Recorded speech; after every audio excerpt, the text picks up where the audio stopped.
Good evening, good afternoon, good morning, whenever you're watching this program.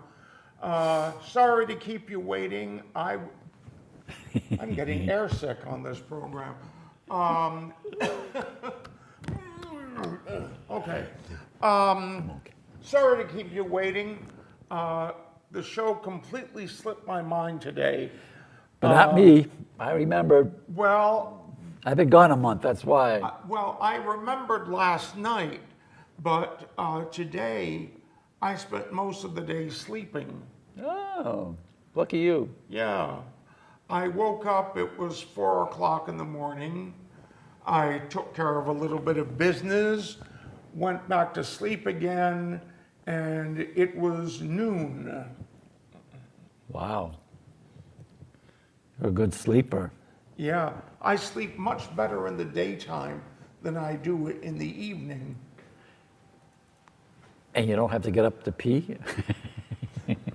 Oh, I do, but I have some bottles that I keep handy just for that purpose. I don't think our public wanted to hear that. Well, you never know. Now, of course, you brought pictures of St. Stan's today, and that's great. A few years ago, one of my art professors from MCLA had an idea. He wanted to get, we've disappeared. There we are, kind of. He wanted to get pictures of the churches before they close. And of course,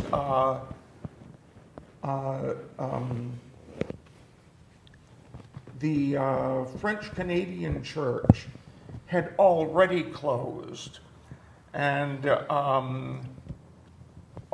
most of the icons were gone, all the pews were gone, but he asked me to help him take photos, which meant I was taking all the photos. And one of the places we went to was St. Stan's, and I walked in there and took a look, and oh my God, where do I begin? There's a lot there. I'm going to show some of it. I've taken pictures. We're going to talk about the artist who did the work and all that. Mm-hmm. The architect. So why don't we take a look at the first photo? There we go. There it is. Let's see. The guy who built it, or the guy who wanted it, the priest who came in to build it was Father Kopetkevich. And they had a piece of property down about a quarter of a mile away, and he says, this is too far away from downtown, and he went and he bought this piece of property, which is right at the corner of the big mile around that makes up the whole downtown of Adams. And then he saw all the other churches in Adams only had one steeple, and he decided this was going to have two steeples, twin towers. And then he said all the other churches were red brick, and his was going to be this color, this mandarin gold. Mm-hmm. So they started collecting for it in 1902. He got here in May, and I think they probably had the decision already by September to build at this spot. Wow. So how long did it take to build? You're going to find out. Oh, all right. Forward ho. And here's the architect, Erhard Brillmeyer. He has the distinction of having a church in every 48 contiguous states. He was a German architect. He worked out of Cincinnati. I think his most famous building is the Basilica in Milwaukee called St. Joseph's. You may notice his beard. I thought it sort of like mimicked yours in a way. So I think he was born in Germany, I think he was born in Germany. He came to the States and was just basically a church architect. Yeah, his career must have suffered during the World Wars. He was dead by 1917, so. But his sons took over. They were still successful. Mm-hmm. And he was in Milwaukee. Milwaukee's like 3/4 German anyhow. And Cincinnati, another big German town. Impressive. Next slide. And he built, well, actually, this church was built first. This is a sister church to St. Stan's. It's in Wilmington, Delaware. It's called St. Hedwig's. And if you're driving down I-95, going south, going through Wilmington, Delaware, if you look on the highway, you'll see the steeples. You can see them from the highway. Mm-hmm. And if you take the train, the Amtrak train stops at the Wilmington station. And when you stop at the Wilmington station, and just as you go out, you can turn around and you'll see it up the street. So it's got a prominent location in Wilmington. And what did you say the name of the saint was? Hedwig. Hedwig. Like Harry Potter's owl. Oh, right, yes. Hedwig. Hedwig. And the play Hedwig's Angry Inch. You know that one? Never mind. Here This they. looks like groundbreaking. This is a foundation. It's actually, and it's been covered up. You'll see in the lower left-hand corner, it's written in Polish, the 12th Sierpnia, 1904, and Sierpnia is August. Polish months have interesting names. This is a Sierpień, which actually means a sickle. And you know what a sickle is used for? Is for the harvest. Yes. And that's him in the front there with his hands on his belly. And I believe the contractor was from North Adams, Bartlett. Is it his name in the back there? Yeah. So this picture is taken looking out towards the corner of North Summer and East Hoosick. And do we know what this machine is? I'm assuming it's the steam engine to run the derrick, to move the stones. Wouldn't it be? Yeah, except that I don't see a crane mechanism.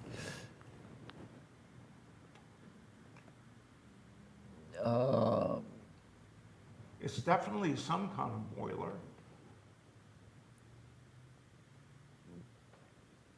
Maybe we can't see it because it's out of the way. I don't know. Good question, though. The house in the back on the right-hand side is one of the early settler houses in Adams. You notice it's the same shape of those early settler houses.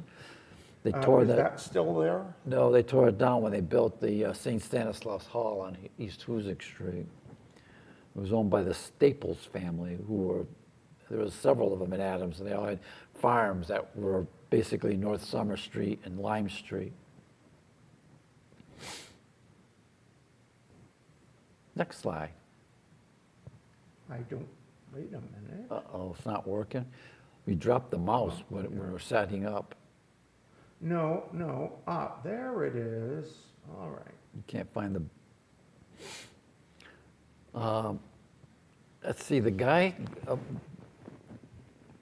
published a little pamphlet in 1903, so a year, let's see, no, that's an 04 on that picture? Can't. Anyhow, in 1903, he published a pamphlet with a list of all the donors, and he said within a year they had already had paid enough money to buy the property, they paid off the property, and they had money in the bank to start construction. So that would have been 04. Okay, so it was in 03, so 04 construction, the ground was broken in 04. And this is in, I believe, October of 04, they were laying the cornerstone. And this is, you see the bishop in the middle there with a big high hat.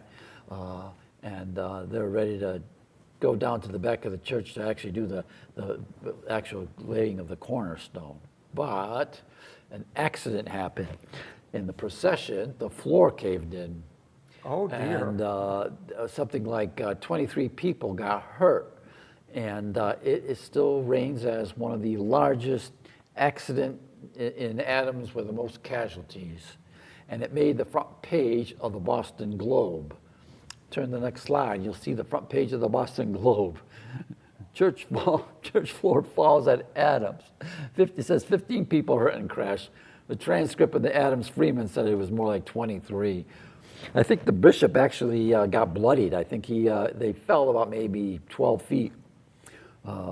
the pastor from the Notre Dame church had a big gash on his face, and they were supposed to have confirmation that night, and they asked them not to come because he looked too ghastly and he would scare the children.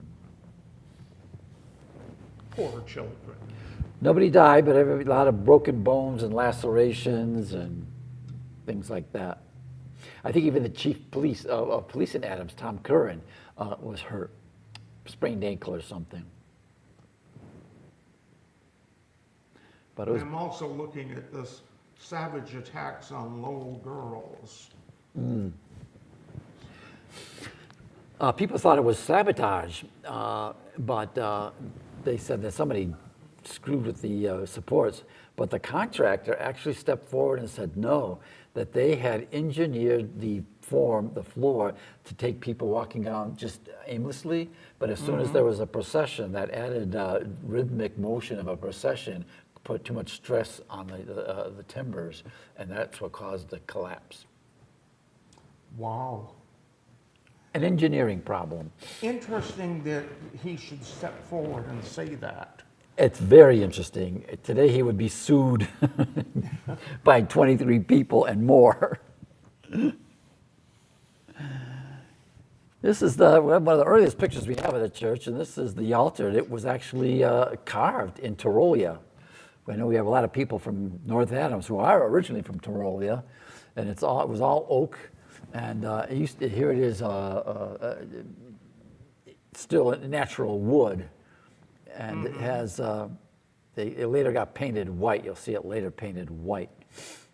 And you just look down the bottom. I wish I had a... Now, it's strange because I think of the altar as a sort of table. Uh-huh. But you're saying that this whole construct was the altar. Yeah, I don't know another word for it other than altar. They don't have another name for it. Because you see, it's got all those saints. It's got St. Stanislaus, St. Casimir, St. John Conte up there, and a little And baby it's got Jesus an up at the open top. Space. Yeah. And then down the bottom, it's got, the Melchizedek and the three angels on one side, and on the other side is Abraham and Isaac, all about sacrifice. And in the middle is the lamb, the whole sacrifice business. Spectacular. And they electrified it. In 1904, they put little lights in everywhere. You see the sparkles in there. Electricity was a new thing in 1904, but they decided they were going to trim all the hot spots on the altar with lights. This picture was actually taken in 1914 when they dedicated the bells.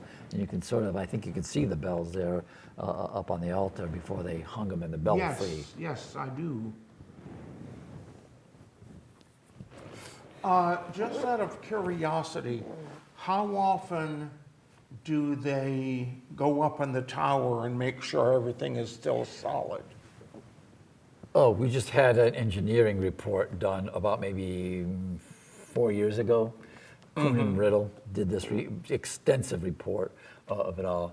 They said everything's secure up there. I think they maybe pointed out one timber, I forgot where, but everything else is that it was in very good shape. Our organist was just up there because those bells, one of the ropes had come off, got somehow hung up, and the bell was stuck, so it couldn't be rang, and he had to go up there and unhook it. So he was up there like maybe 3 months ago. So, shout out to Timmy Rougeau.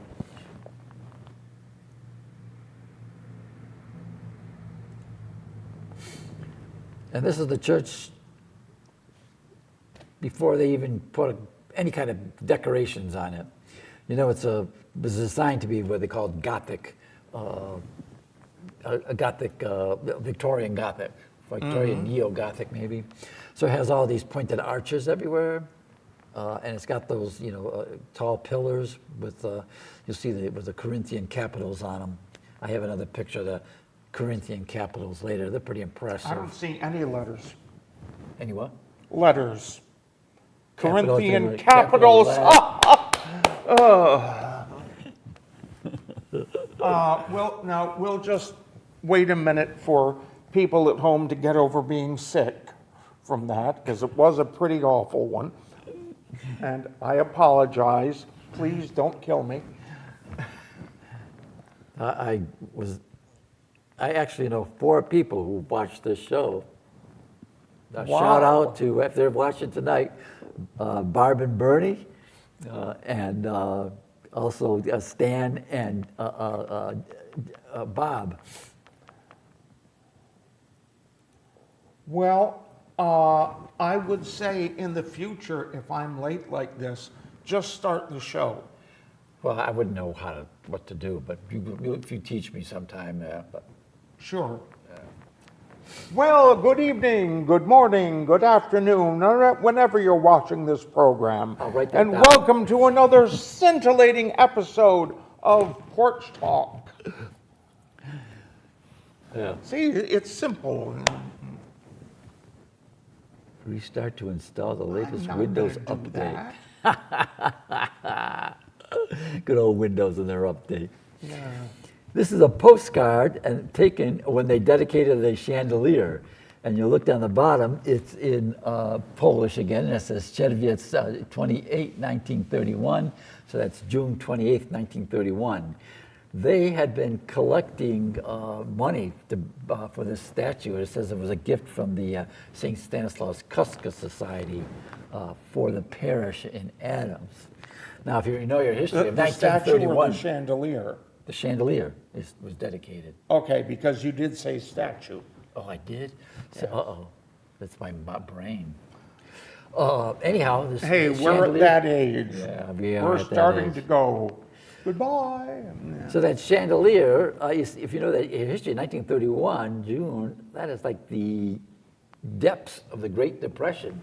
This is before Roosevelt was even elected. Here it is. The Polish people of Adams went out during the worst economic time and bought themselves a chandelier. I think that's Which ironic. is salt. It's all salt, isn't it? No, I don't know. No, it's all glass. Oh. Yeah, you're thinking of the chandeliers at the salt mines in Wieliczka. Yeah, well, I thought I was told that it is Maybe a that's salt crystal chandelier. Oh, I don't know that. I've never heard that, but I don't even know what a salt crystal is. I'll have to Google that when I get home. Well, it's a hunk of salt that's been cut like a crystal. Oh, huh, before they chop it. Well, smash it. and for that matter, all salt, table salt is a little load of crystals. That's right, you're right, it is crystals. I still wonder that's a huge chandelier, and I wonder if it's the largest chandelier in the county, but I wish if anybody else who knows a large chandelier. I don't know what the actual dimensions are, but I'd be curious to find it. I would not want to go up on a ladder and measure it. Yeah. Well, there's somebody that just had changed the light bulbs in it about maybe 2 years ago, and they were up on a huge ladder. Next slide. And they went on that day, you'll see it's the same date, June 28, 1931 at the bottom, where they took the picture of all these guys from the St. Stanislaus Society and their wives. This is one of the few pictures we have of Polish people with their wives, men and wives. Usually we have pictures of women alone and men alone, rarely with men and women in the same picture. This was one of the first few pictures that I actually had identified. I went out to everybody, and we now know who all those people are. And my grandparents are in there. In fact, I started with my grandmother, and she had supplied me with enough names, and then I went on to other people. I think I did that back in 1987 or 6, something like that. And that's a nice motorcycle there on the end. Yeah, he was Albert Barron, who was a motorcycle cop in Adams. He was famous, and I'm sure they decided, make sure the motorcycle gets in the picture. Well, when I look at this, the question that comes to my mind is what specific camera was used? Because they did make panoramic cameras, And if you were swift on your feet, you could be at one end when the, hey, come on now.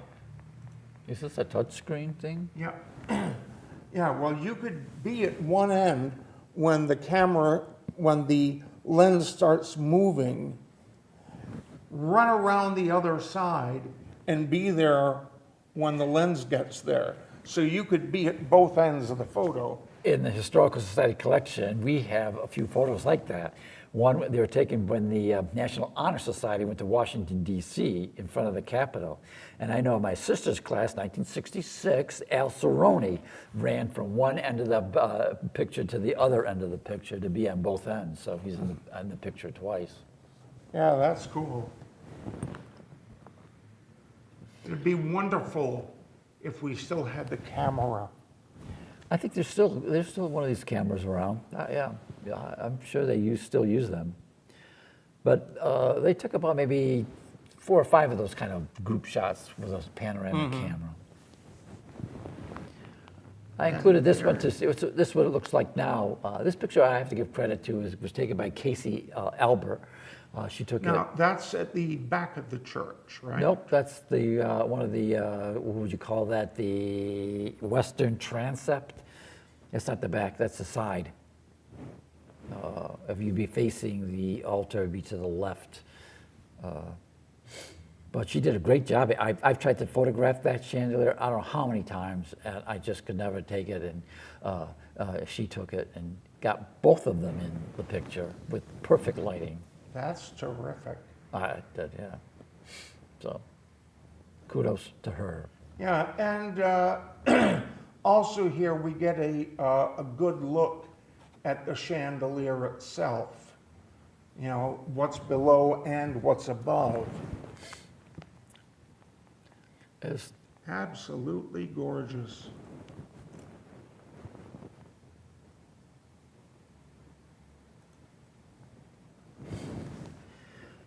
well, they didn't just have one chandelier. They bought 2 of them on each side there. You see them. This is the picture I took. You can see I can't capture the chandeliers, what they look like. They just overexpose, whatever.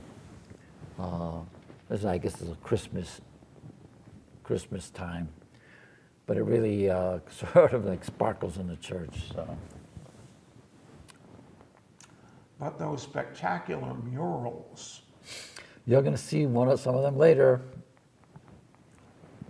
All right. That'll give me something to look forward to.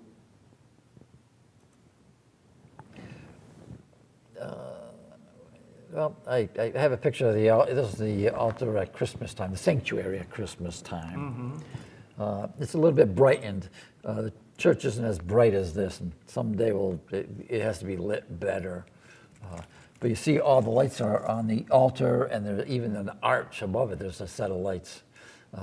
Unfortunately, those lights really aren't operable now because they're afraid of overheating, and they are over 120 years old. So they'd all have to be, I'm sure, rewired at some point. But there's even got angels on the side holding, chandelier, candelabras.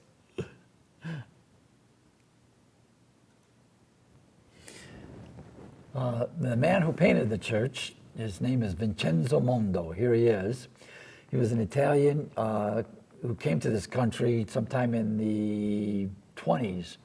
And he was employed by Paramount Pictures and went around and painted movie theaters with the whole Art Deco movie theaters. And he painted them across the country. I don't know, he has one in Kansas, one in Milwaukee, one in Kentucky. And then somehow he got connected with, I believe, the Vincentian fathers who had Polish churches in the Northeast and in Canada. And he's painted, I don't know, maybe 20 Polish churches in the Northeast and Canada. Well, you know how there came to be so many Paramount theaters, don't you? No, I don't. Well, the movie companies started buying up theaters across the country. For example, the Paramount in North Adams was built by the Sullivan Brothers, and it was the Empire Theater. And it was bought by Paramount, who took out the box seats and made it a Paramount Theater. Some years ago, I was up in Brattleboro with a friend, and we were going into a bookstore, and across the street, the Paramount Theater. Same thing, Paramount bought that theater, whatever its name was, and converted it to strictly a movie house. Uh-huh. Well, that was his job in the 20s and the 30s. Well, of course, I'm a chef. The movies were still big in the 30s, but he painted St. Stan's, I think in the 40s, no, in the early 50s. This is when he was doing church work. And this is another, boy, it looks really good on the screen here. His ceiling, most of this is his work. I know the stuff in the center is his work. The stuff on the side might be later on additions in the 1978 paintings, but the center part is definitely his stuff.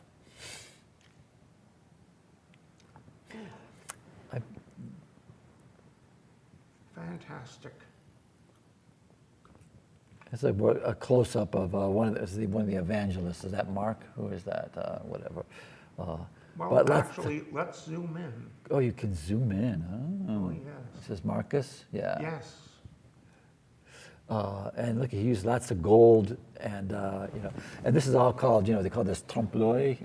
It's all, means French for fake the eye, so it all looks like it's this, stucco work.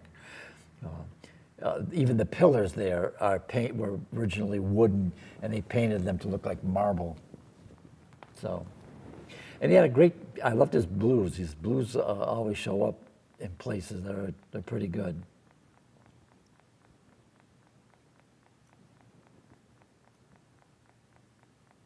And is that any particular angel? Nope, there's just 4 of them at each end, and their feet bother me, but I love it. Got 3 colored wings, and each one of the angels is a little bit different, a little bit of different color. I think they have one's sort of has a yellow garment, the other one has sort of a greenish. Yeah, and the wings are 3 different colors. Yeah, the tricolor wings. And you know how they hold the vaulted ceilings of a Gothic church, all about angles and spikes, and this bottom stuff in blue with the curly cues. I think that's still Mondo's work. I wasn't sure if that was later on done by the people who did it in '78. Who was Bill Twarwig and Dean Amato.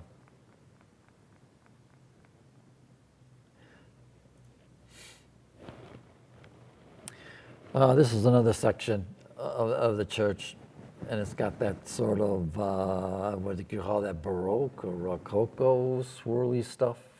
I don't know. I have no idea. Yeah, Yeah, and all those a couple of apostles up there, and he stole them from Peter Paul Rubens' painting of the apostles. Yeah, that often happens in churches. St. Thomas, I can't make out the other one though. It's probably in Polish, and it's Jakub. Jacob. Yeah, Jakub the First. So that's James. James the Greater. Isn't there James the Greater and James the Lesser? Do you know your apostles? No. Oh, okay.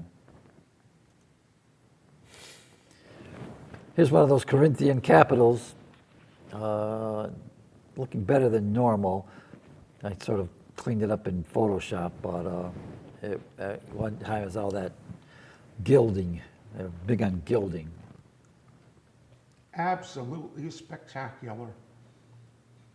By the way, we have just under 19 minutes to go. Okay. Well, we have just about 19 minutes to go, rather. I forget which, I don't know which one. Yeah, we're near the end here. St. George? No, that's St. Michael. I love this statue. These statues are supposedly wood carved. I find that incredible. I haven't gone up and actually knocked on them to make sure. Is the devil himself. And you go back up to the shield, A flaming sword. the flaming sword. And it's like, it says, quis ut Deus, which means who is like God. And the word Michael means who is like God. So that's how we know it's Saint Michael. So this is the, Rather a feminine face. that's true. I think all the angels sort of have, they don't look like, Whoops. members of Oh, the, they look like construction workers. Or, This is the close-up of the altar. It was originally, multiple colors, and they went and somebody decided they should all be gold and not have any other color on them. What you see on the left is Saint Melchizedek, the prophet Melchizedek. Well, he wasn't even a prophet, was he? He was a king. no idea. Your Bible stuff. And then on the right is the Abraham story with Isaac. Is this dude who's going to yes. sacrifice Isaac, and the angel says, "No, don't do it. Here's a lamb." In the middle, of course, is the lamb, a symbol of the sacrificial Christ, and surrounding it are the four symbols of the evangelists: the angel, the oxen, what's the other one? The lion and the cow. And see, those pillars are not. Sorry. Yeah, those pillars weren't really marble; they're just painted to look like marble. Okay. There are 3 mosaics in the church that were put in there in the 1950s. Now at Adams, there's only 4 mosaics in the whole town, and 3 of them are in St. Stan's, and one of them is up on Mount Greylock, and I have a picture of it. You'll see it later. Oh yeah, up in the Rotunda tower. of the tower. Yeah. This looks pretty good on the screen. Yes, it does. I hope it looks as good at home. Oh yeah, on the television, yeah. This is another one of the mosaics, and it's the Polish eagle. In the vestibule, on one side, they've got this Polish eagle, and on the other side, they've got the American eagle. And Mount Greylock. those immortal dead who live. Your screen. Yeah, that's gorgeous. Of course, what I really love about the tower, the staircase that goes up to the spiral stair is like a secret passage. Oh, really? Especially when you're going down, it feels like you're going down a secret passage It is. through the curving wall.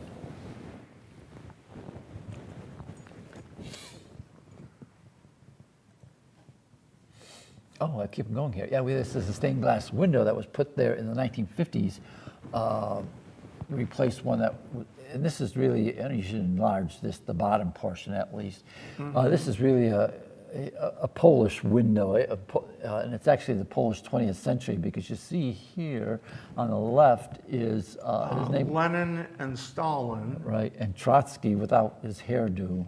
They didn't give, Trotsky that weird hairdo. Yeah. And look at this, a hammer and sickle. This is probably the only place in the world where these guys come in a stained glass window. The man in front of them is Archbishop John Cheplock, who unfortunately was made bishop of all of Russia before the time of the revolution and during the revolution. There weren't that many Roman Catholics in Russia. There was also an Orthodox country, but there were Catholics out in Siberia and Catholics in Leningrad. So his diocese was the whole of Russia. I think they arrested him, and that 1920, just after the the Bolsheviks, the Red Army, attacked Poland, and Poland fought them off and beat them because a lot of Polish men were trained as pilots, and they had air superiority. I think the British, trained them. Must have made Stalin pretty ticked off. Yeah, I'm sure he had an axe to grind with them.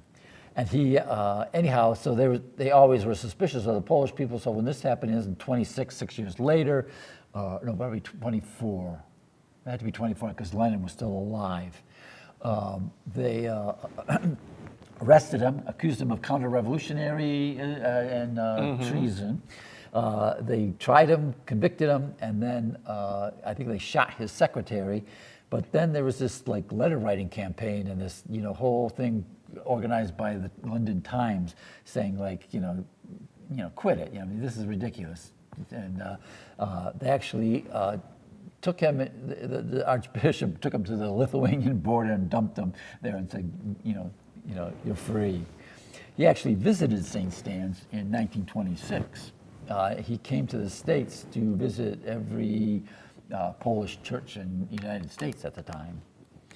And he was made Archbishop of Vilnius later on, the capital of Lithuania, but he never made it. He caught pneumonia in New Jersey and he died in Passaic. Wow. Well, if he was killed by the communists, he might have been a saint today, but instead he died in Passaic, New Jersey, and I think they tried. I'm not sure there's a movement to beatify. I am glad we got to see this window because I think having Lenin and Stalin and Trotsky is pretty spectacular. It is. I gather this is St. Mary in the middle. No, it's actually St. Hedwig, Sveta Jadwiga. She's the one who founded the university in Krakow, and she was married to the Lithuanian. This is when Poland and Lithuania were a joint commonwealth and controlled most of Central Europe in the 13th, 14th century, maybe the 15th too.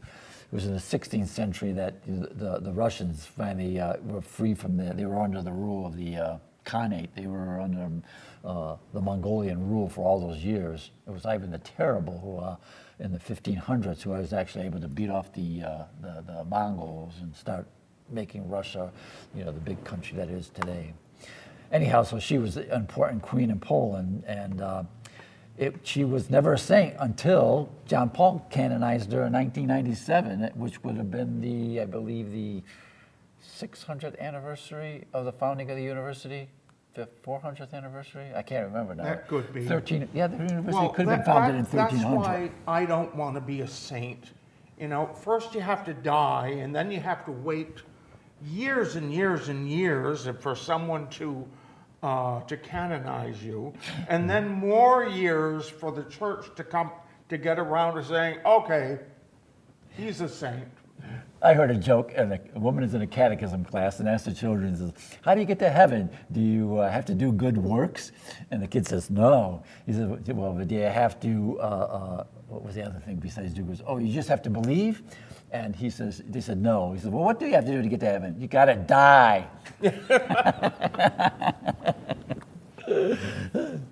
On the right side here is Maximilian Kolbe. He was a missionary among the Japanese. And you can see the Japanese children. This is kind of washed out. He was in Nagasaki. But he came back to Poland, and in World War II, he was arrested by the Nazis, and they put him in a concentration camp. And one of his bunkmates, one of his barrack mates, escaped. And because of that, good old Nazi atrocity, they says every 10th man step forward, we're going to put you in the starvation unit. And there was a man who came forward, and he said, I have a wife and kids, please have mercy on me. And Kolbe stood up and said, I'll take his place for him. And he was put in the starvation unit. And was the last one to die. Right. He wouldn't die. They injected him with carbolic acid to eventually kill him. But that would have been great if they had him in Auschwitz, because then on one side where there would be, his, the Auschwitz striped uniform, and maybe had a swastika there somewhere in this window, but they didn't. I think it was too close to World War II that it would, I think it would have been too much to do. Let's see, a rose window. And this is, Our Lady of Częstochowa, who's, the patroness of Poland. There's a huge shrine to her in a place called Częstochowa and a place called Jasna Góra. It's a shrine to this, and this image is there. In legend, this image was painted by Saint Luke on a piece of wood while he was looking at the Blessed Mother.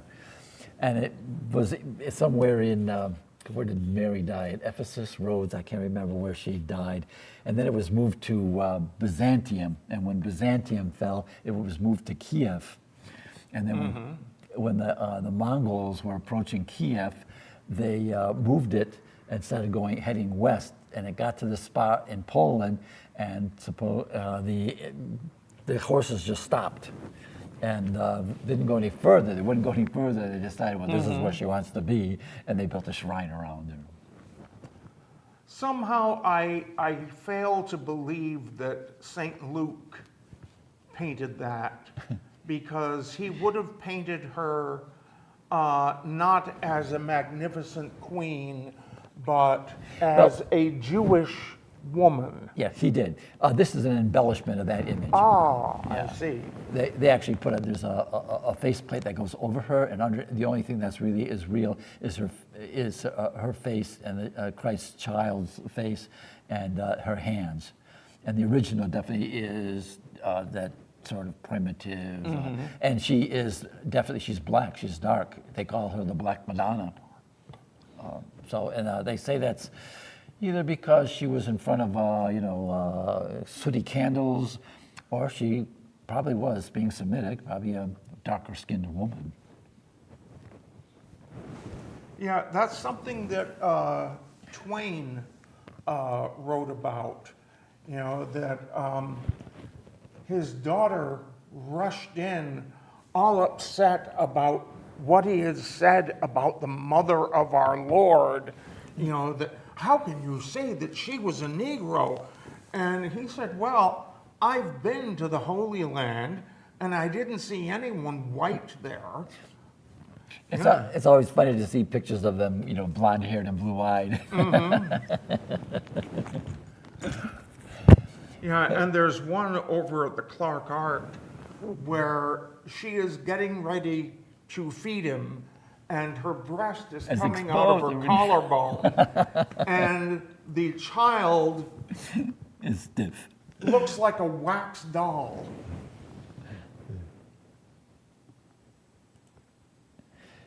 Here's a close-up and a better picture of the whole chap block in front of the Bolshevikis.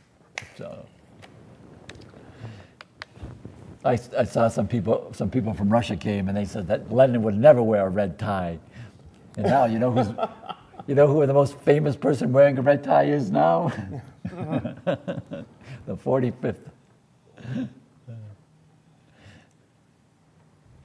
And I'm ending this with, if anybody wants to see any more history or pictures, go to the website skpreservation.org, and there's tons more pictures and history than what I've just told you. Yeah, that's fabulous. And these are the angels in the sanctuary. Yeah, it's great. And of course, the thing that really blows my mind is that there were 3 Catholic churches in Adams. 2 were running in the red. 1 was running in the black. And the one that the bishop wanted to close was the one that was running in the black, and that was St. Stan's. And it was what, 2-3 years to get a dispensation from the Pope to keep it open? They went through the legal channels. There was actually an appeal process, and they actually went through what they call the apostolic signatura. The vigilers hired a canon lawyer to argue the case, and they argued. It's a miracle that they've they reversed the decision. But the three churches, that's because there were all these immigrant communities that came to Adams. At one time, there were 5 languages preached from pulpits in Adams. German was preached at St. Mark's, the Episcopal Church. In fact, the rector at the Episcopal Church for like maybe 40 years, his requirement was that he had to speak German.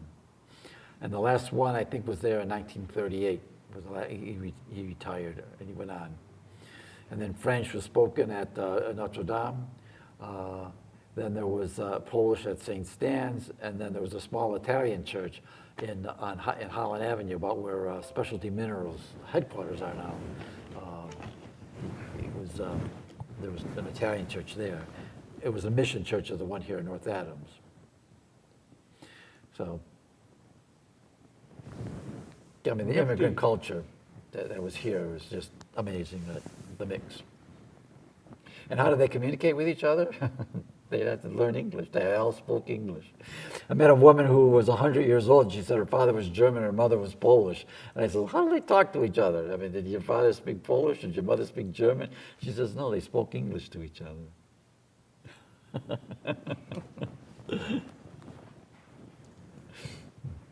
Yeah, when my father was a kid, they all spoke Italian at home.